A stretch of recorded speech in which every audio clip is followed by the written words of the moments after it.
I'm an anthropological archaeologist, which means I study the past using material remains from a social science perspective.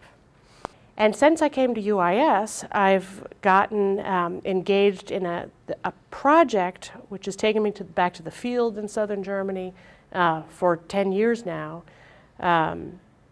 That is actually the most fascinating project I've ever gotten to work on.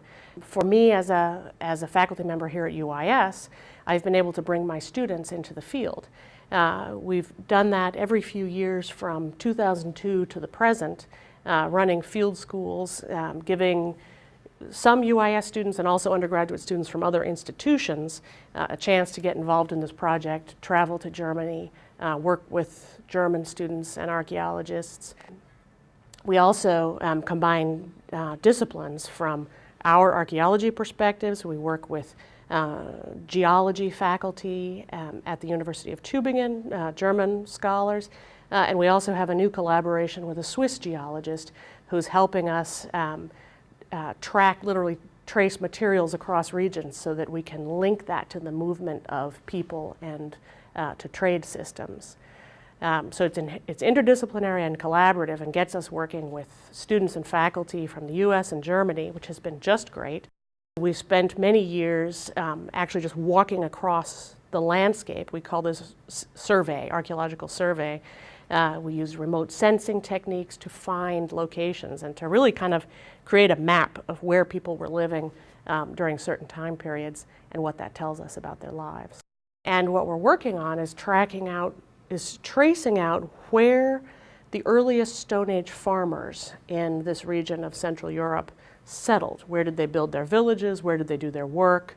This is part of a larger project trying to shake up a little bit our ideas about how farming came to Central Europe. And my students get experience working with evidence, learning how to take a systematic approach to examining evidence in order to address a question that's in a social science vein. They get field experience, they get exposed to a range of topics from soil science to botany and environmental change, climate change, and then of course our emphasis is always on the social sciences and its methodologies.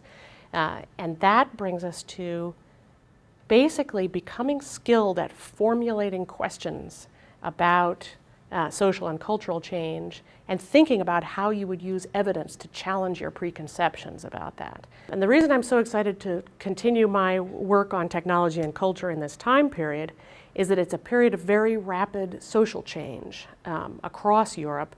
And so it's kind of a case study of major social and economic change and how people and communities adjusted to that and how their choices added up over hundreds and even thousands of years to significant changes in the way people lived.